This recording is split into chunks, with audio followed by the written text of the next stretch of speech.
grave threats na hindi naman grave threats yung ginawa ko under the revised penal code, and it was for anti-terror law. So napaisip ako, bakit anti-terror law ang iniimbestigahan nila? And then, it's not the first time that I've heard of the anti-terror law used against a person. So the first time I read about it, they used it against Congressman Arnie Teves. So I inquired um, about what happened in Negros. So I was told, yun nga, there was a red notice, there was a AMLAC, freezing of assets, money, there was, well, a warrant of arrest, yes. Again, the law, and then I found there that there is a provision there, removal from office. So on that point, it's still kumbaga an avenue, I think, that they're pursuing to remove me from office. Good afternoon, ma'am. Yes, ma'am. So you mentioned that there is a possibility of them coming to arrest you. Have your lawyers briefed you on what to expect in case they do come? And will you allow yourself to be arrested, or will you, because there have been others who have fled, will you want to face people, face the law enforcers who will arrest you, or will you also try to, not get arrested? No, I do not plan to leave the country, or I do not plan to hide if there will be a warrant of arrest. Mainly because my children are here. So if I am detained, I want to be able to still see my children. So I have no plans of doing that. I have no plans of leaving the country to hide. One of for this month. Please, Congressman Marco Lema offers himself book as your lawyer in case tutuloy yung impeachment case against you. Will you accept the offer? No, I think, well, first off, I'd like to thank Congressman Rodante Marcoleta for his offer to be my lawyer in the impeachment case. Um, I appreciate it because he's a very good lawyer. He's a brilliant lawyer. In fact, he pointed out to me points during the committee hearing that I was, as a lawyer, I was not able to see. So that shows his astuteness in the law. But I feel that he will better serve the country if he remains as a member of the House of Representatives. That is what is important right now. We need good public servants, good leaders, good officials in government. And I assure everyone that we already have lawyers helping us. In fact, the moment that Franz Castro announced last year that they are planning to file an impeachment, we already talked to lawyers who will handle the impeachment case at the time. But now, cases pala, 3. So we just need more lawyers. And we already discussed this with the first team that we hired as lawyers.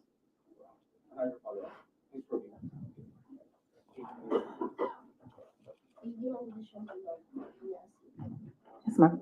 So, I just want to ask how are we preparing, or what are our preparation, and how are we going to respond to the impeachment or the worst case scenario? Oh, okay. Yes, ma'am. So very recently, we had a meeting with the lawyers, and what was discussed there was the arrangements because we needed more lawyers. We are expecting another impeachment case now, so this may be 3 impeachment cases. So, and then we will await official copy of the articles of impeachment so that they can prepare the defense. We already have advanced copies of what is filed in the House of Representatives, and they're starting preparatory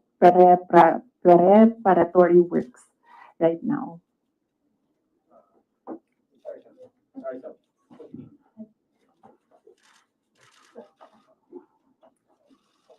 Ma'am, most of your allies or former allies have changed positions or changed,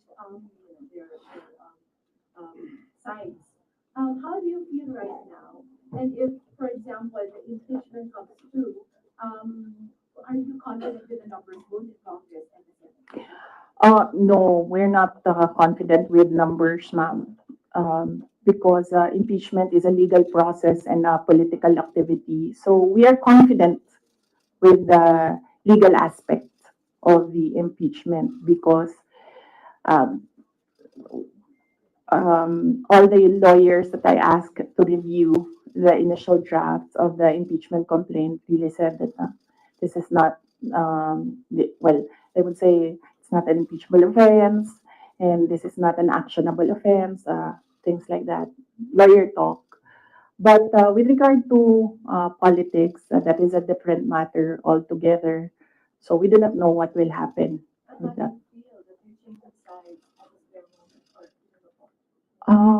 Well, that's politics.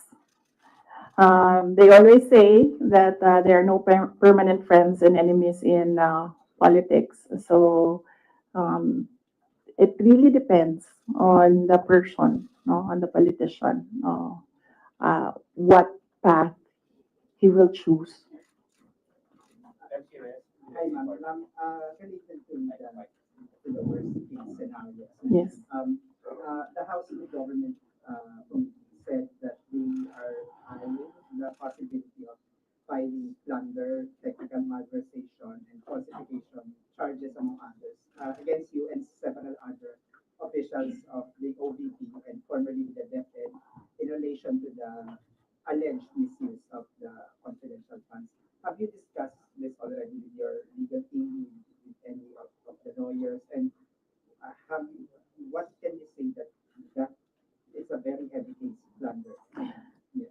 Yes, oo. Um, we have an inventory of possible cases to be filed because right now it's only the two impeachment cases that are filed with the House of Representatives. All the other cases, we have a list, we have an inventory, and we have lawyers assigned for each case. Usually, cases that are similar, we assign it to one lawyer. And then other cases, we assigned it to other lawyers so that we ensure that all the cases have lawyers focused on each case.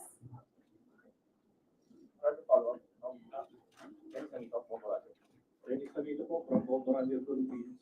Ma'am, na-consult niyo na ba yung family niyo about this? Dahil kanina nabanggit niya kung gusto mga lawyers about sa family. Si PRRD, nakausap na po ba ninyo? And ano yung payo po sa inyo? Hindi pa kami nagkausap ni dating Pangulong Rodrigo Duterte. I expect na magkikita kami as usual sa December 24 sa bahay ng mother ko. Likely, baka doon namin mapag-usapan yan kung man mapag-usapan namin dahil madalas kasi kapag nagkasama-sama yung pamilya, lalo na pag nandyan yung mga apo, ay yung mga apo yung pinag-uusapan ng pamilya.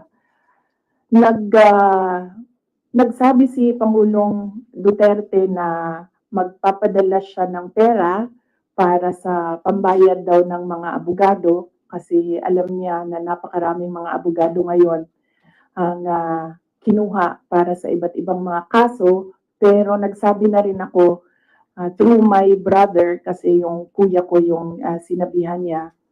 Nagsabi ako na huwag na lang siya magpadala ng pera dahil nakapaghanda naman na kami para sa impeachment case. Kasi yung sinabi niya impeachment case, sir. So sabi ko, nakapaghanda kami sa impeachment case.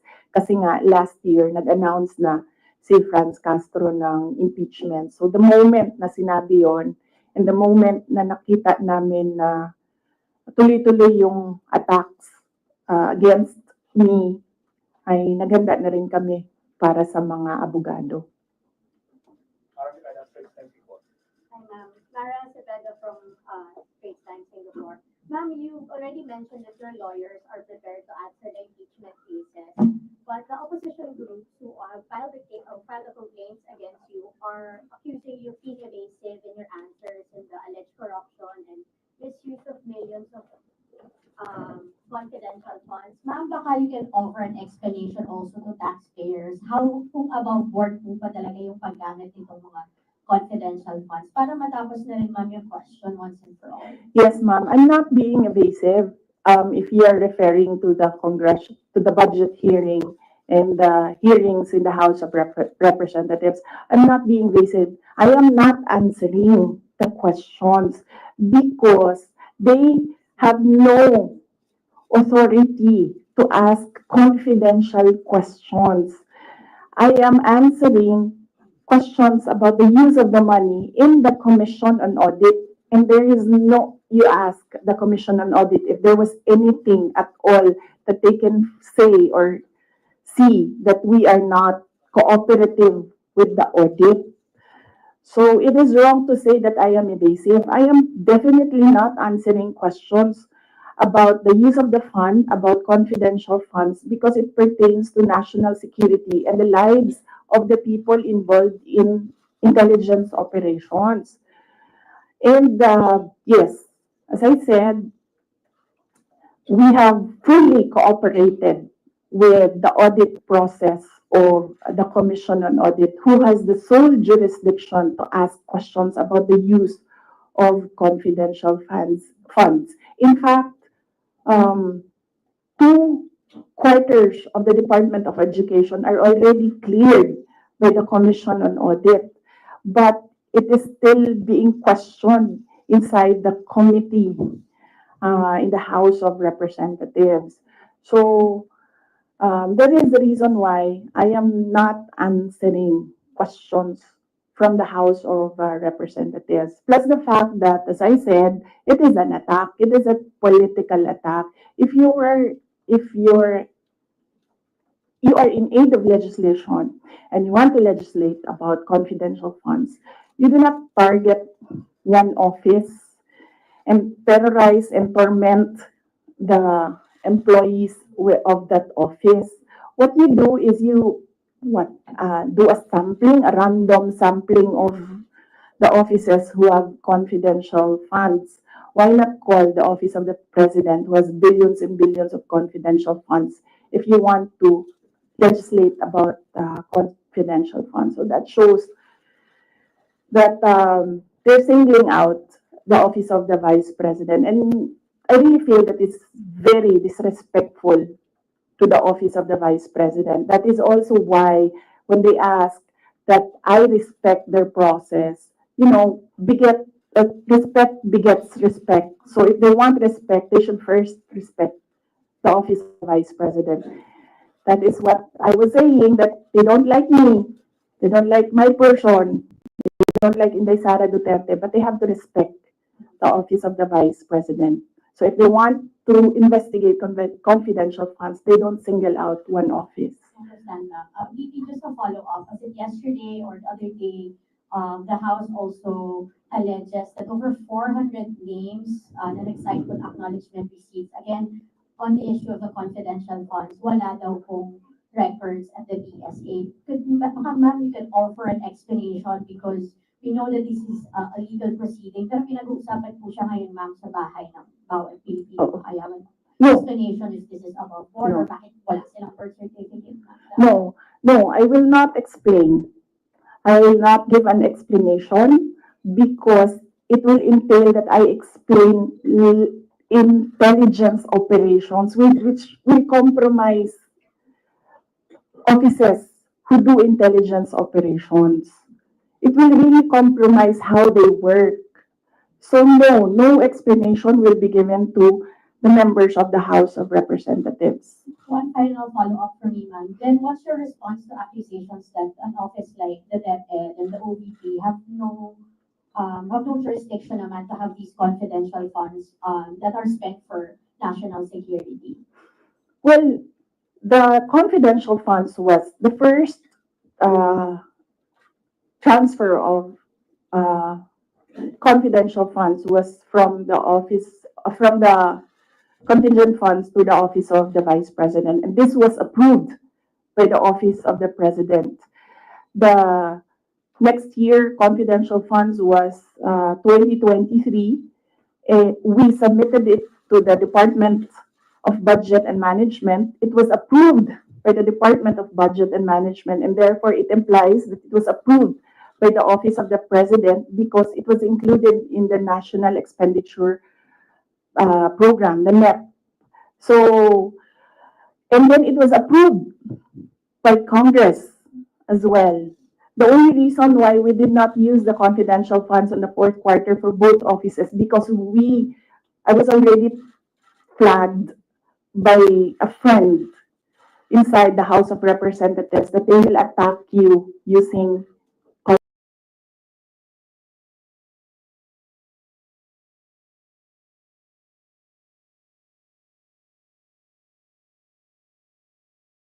because it was included in the General Appropriations Act. So it was not, we presented it.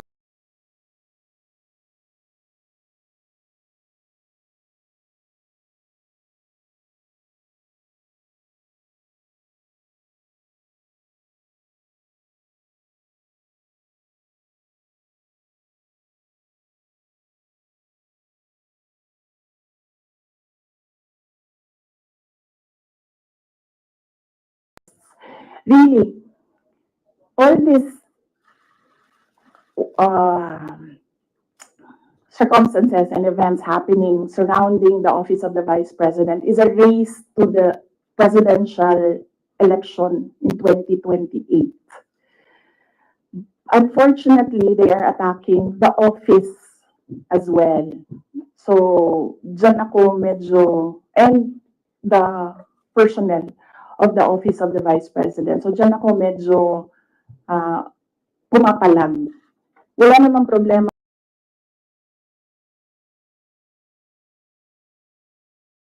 So, may problema ako pag inatake yung opisina at yung mga kasamahan ko dito sa opisina ng pangalawang Pangulo na nagtatrabaho lang.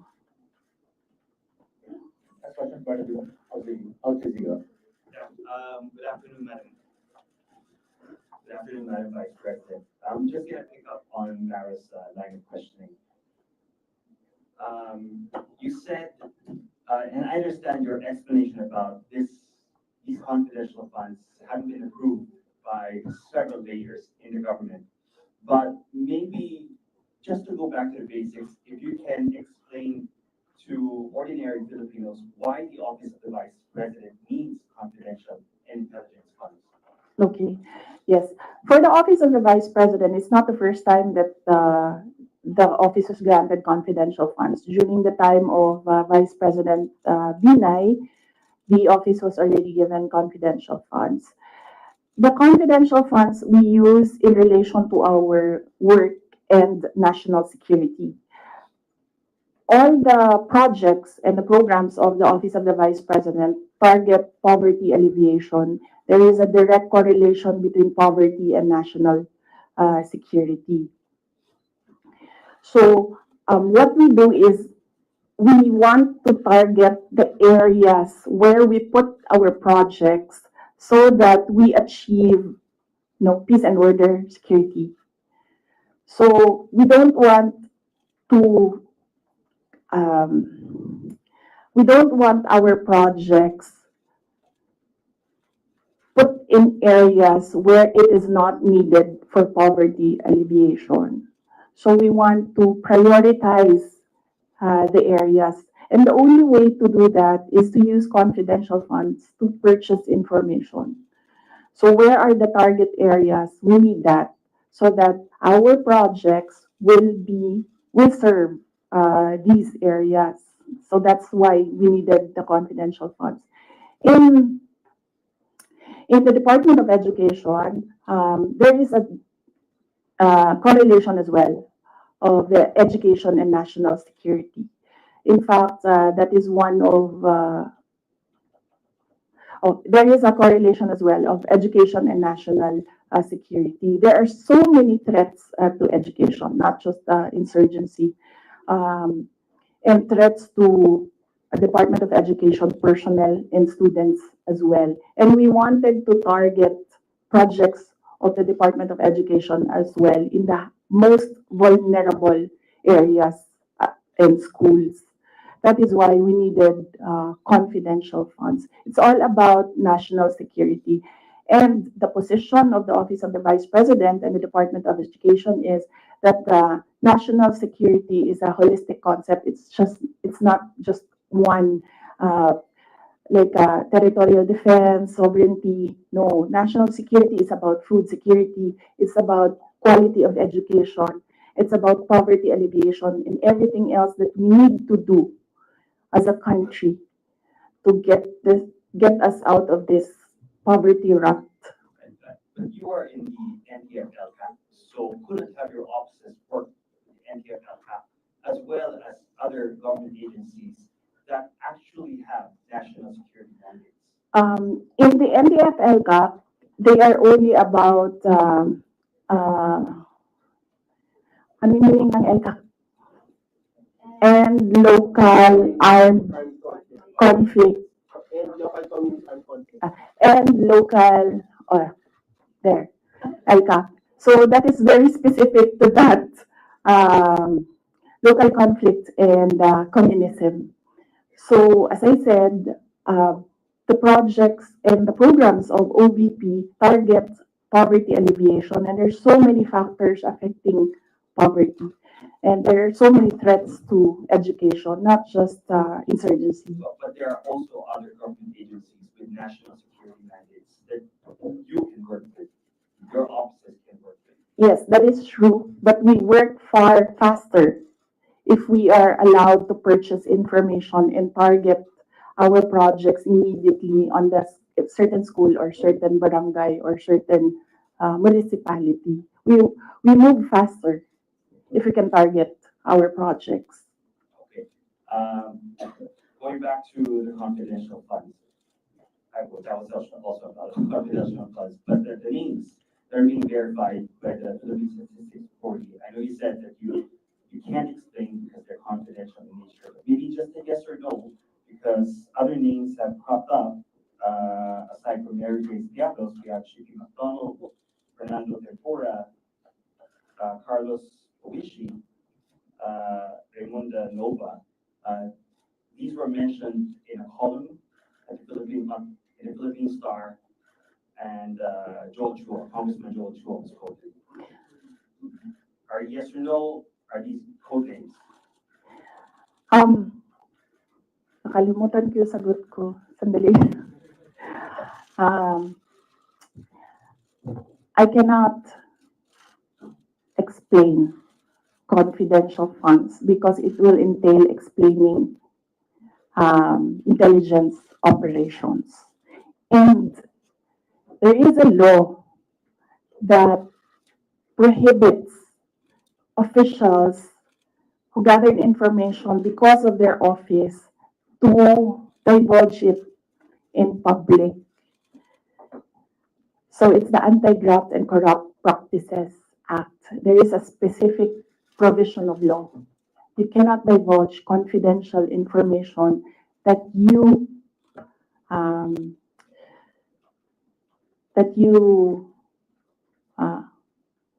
received while in office. So you won't even say these are No, that's because code names. that will add to cases that may be filed against me. One last, sorry. Yes. Why the choice of a letter submitted to the NBI instead of an affidavit? Wait, hold on. I can answer. I can give you a very short answer with regard to ARs. I had nothing to do with the preparation of ARs. It went down to the grassroots level. So I had nothing to do with preparations of ARs. I was up here in the structure and money went down for information. So you have no knowledge why all these things were used in the acknowledgement receipts? In the first place, we do not even know if these are ARs which came from DepEd or OVP to COA because there's a chain of evidence supposedly. In law, there's a chain of evidence, handling of evidence. So right now, nobody can really answer that because nobody knows if these ARs are true. Because we don't know if it came from us. That's what they're saying, that's what they're alleging. Yes, that's what they're ARs came saying. from the OVP submitted to COA. Yes, but there is a legal process in the custody of evidence. So right now, we really cannot say if the ARs came from us because the ARs that are with us has not been checked with the ARs that are with them. You're denying that the ARs came No, from I'm just saying that we do not even know if the ARs with us are the ARs that are with them because the ARs from the field going to the office going to COA, that's not how you do legal work. It's not how you do legal work. There's a very stringent process in evidence. That is why even if there is no law prohibiting a person from divulging confidential information, person cannot answer that because we do not know if that paper that they're holding was the paper that came from the OVP and DepEd. Because there was no marking of exhibits. That was what I was telling Congressman Chua. You cannot ask the OVP personnel to say yes or no to an exhibit that was not marked as real and true, as correct, and as a faithful reproduction of the evidence of the office. So would your offices then be willing to certify? No, because there is no question about that from the Commission on Audit. It's only a congressman saying that this paper and asking what is this paper about. There is no case. And that is to ask that about the paper is the sole jurisdiction of the Commission on Audit. So then if the Commission on Audit asks, That is what I was saying. We have been fully cooperative with the Commission on Audit. Everything that they asked for, we submitted. That is why there was a partial disallowance only. And even then, we are not yet finished with the process because we can still submit documents that are required by the Commission on Audit. That is the problem right now, as I said. They are doing work that that is not under the mandate of the House of Representatives. They cannot audit. They cannot question at all.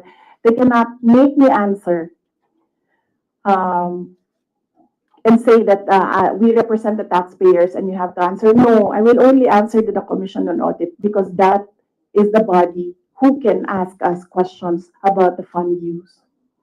Next question. Captain Able again. Good afternoon, ma'am. Ma'am, on the issue of your budget not being reinstated or restored, your reaction first on the decision of the bicameral conference committee. Well, we do not expect anything about the budget of the Office of the Vice President anymore. As I said, the before I was saying that I am not the problem. I've been saying that I am not the problem. The problem of the Philippines is kahirapan, kagutuman, corruption, and all the other peace and order issues. But it is clear right now that they consider me as the problem already. So I will not help them solve the problem. Ma'am, a follow-up question. It's nearly January already. Your office will be filing a new budget request for 2026. How much do you intend to ask from Congress for 2026? We've not discussed that. We need to wait for the budget call because the budget call outlines the rules of your proposal for budget for your office. So we need to read the budget call before we can sit down and discuss a budget proposal for the office of the Vice President. Ma'am, but top of mind, are you still considering to hike the 733 million, or will you be happy operating on the same expenses in 2026? I cannot answer that because there are rules. They usually put conditions in the budget call, and we really need to read the budget call to draft a proposed budget. Ask the question. 1 minute.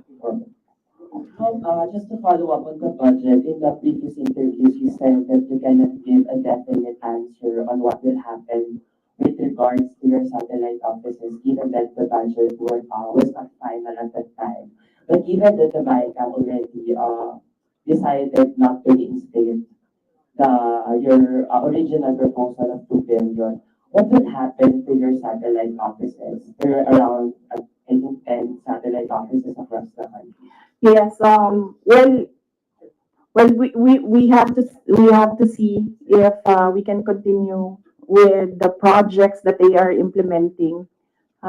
We need to see if the projects are still there, and then if they can still implement the projects. So that is something that we have to discuss with the execom of the Office of the Vice President. Nandun po ba yung possibility of shutdown? And then ano po yung nasabihan na po ba yung mga affected personnel just in case na mag-shutdown nga itong mga satellite offices?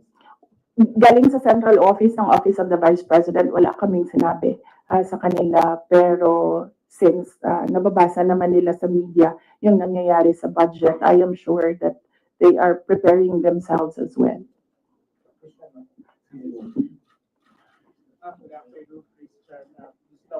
Ma'am, it was mentioned before na po out yung security nyo at papalitan. Meron na po bang update dito? Tsaka sumunod po ba kayo sa AFP? Yes, wala pang update doon sa pull-out and replacement. Nag-aantay kami sa Armed Forces of the Philippines kung kailan nila gagawin yon. Yes, nagpadala ako ng letter sa Chief of Staff ng Armed Forces of the Philippines. Meron lang ako mga nilatag doon na mga requests. Pinakauna doon is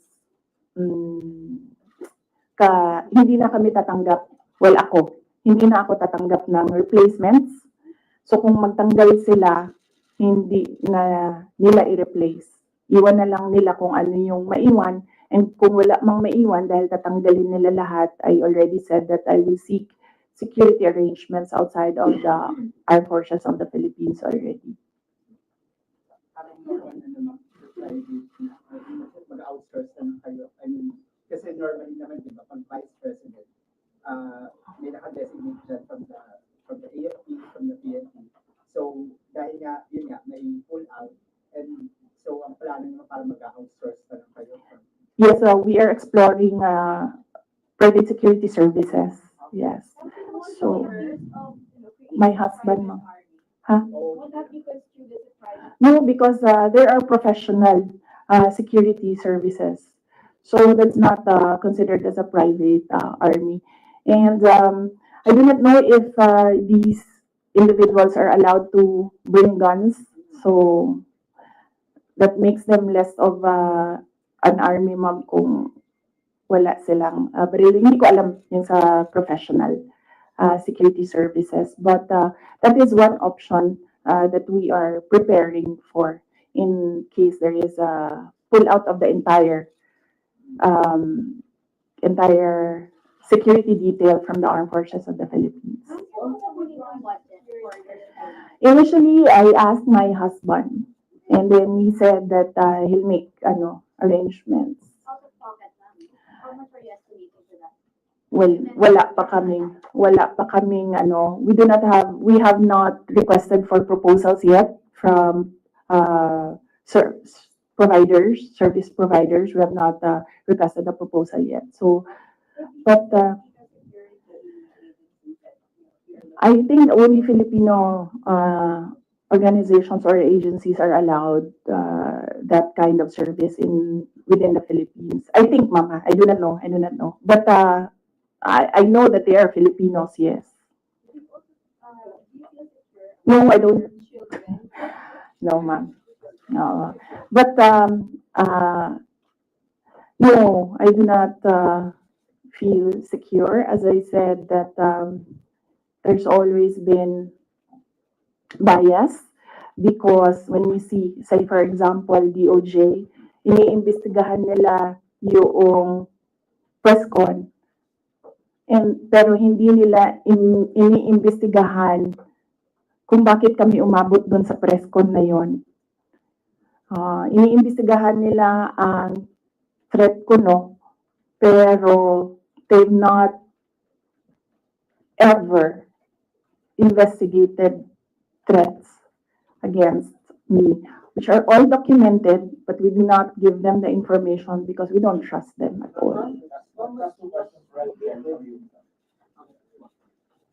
Ma'am, Hmm. kasi sabi po ni ng mga congressman po, ma'am, kasi parang contrived lang daw yung threat ninyo. Parang it's just an imaginary threat. Like for example, si Asibre nagsabi na imaginary daw yung threat ninyo, unlike doon sa sinasabi na threat daw, yung yung threat to the first family and speaker. What's your take on this po? Kasi parang dinidismiss po ng mga congressman na kayo po ay nape-threat, nagkaroon ng threat sa inyong buhay. Parang sinasabi nila, hindi naman, parang imaginary lang yung threat ni Vice President as opposed to sa sinabi niya doon sa press conference. What's your take on this? Yes, we have documents, sir. We have screen caps, we have photos, we have police blotters, we have everything on file. But I never talked about it before because I felt na it was part of my job as Vice President. You get that? Aba? So, and it does not affect my work. So all the more that it was inconsequential for me at the time. But right now, seeing that they are picking out words that I said and making a case out of it and saying that these are threats. So I think they should start with where is this coming from? That is the question that they should ask themselves. But I don't think they'll ever ask that of themselves.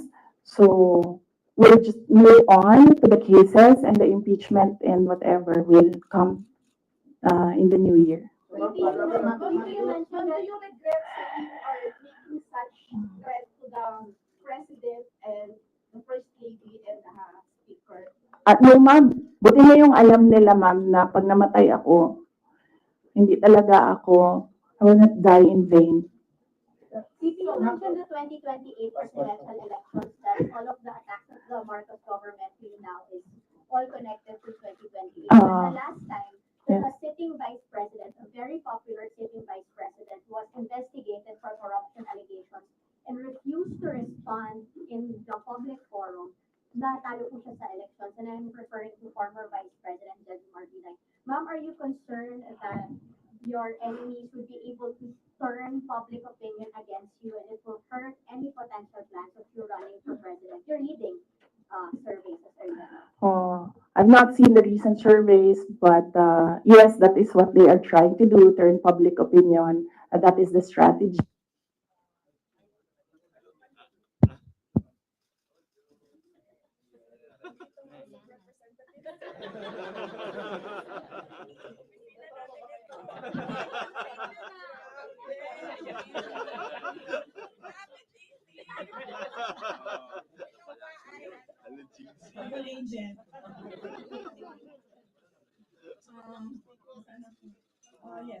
Yes.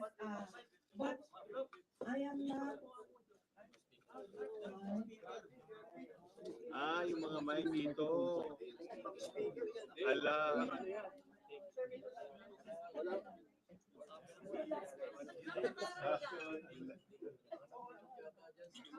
audio, nando sa kabila speaker.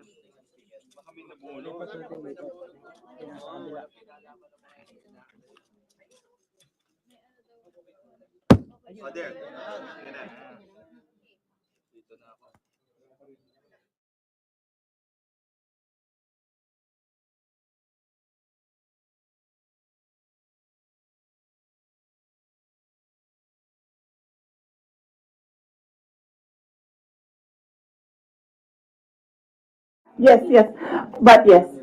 So, yes, that is what they are trying to do, turn public opinion. That is a common strategy in politics, black propaganda, and everything.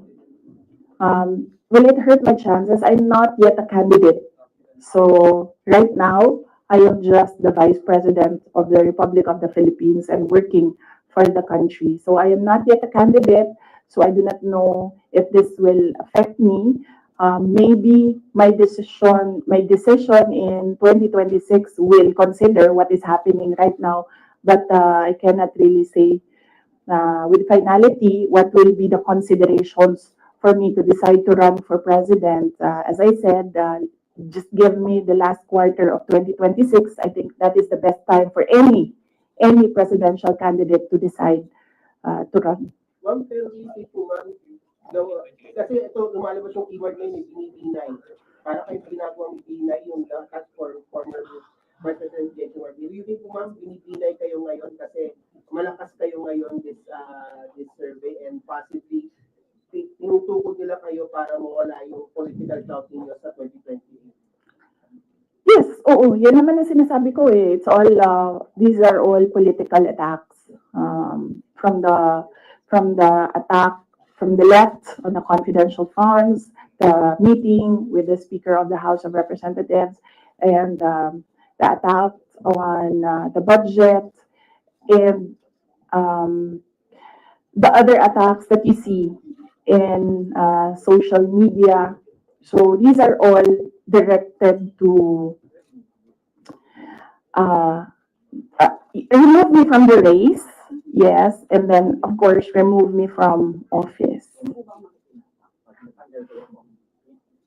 Ay, that needs a sit down. Ay, naku. Ay, talaga. Sasabihin ko sa'yo, paano ko nalaman na gusto ni, na plano or gusto ni Martin Romualdez na mag-president? Ay, naku. Talaga. Sasabihin ko sa'yo. And this is personal knowledge. Kasi narinig ko talaga. I was there. So, kaya alam ko sa simula pa lang, nung narinig ko yun, okay. Wala lang din sa akin yon. Kasi lahat naman pwedeng tumakbong presidente. Diba? Ang hindi ko lang in-expect, yung gagamitin mo yung buong gobyerno para sirain yung isang tao. Yan din. Kailangan magdesisyon ng taong bayan. Gusto niyo ba ng Vice President Martin Romualdez? Yan ang tanong. Kasi, yan naman kasi talaga yung plano niya. So, kailangan mag-decide ng taong bayan if you want somebody sitting there na hindi ninyo binoto. Are you determined to stay as Vice President?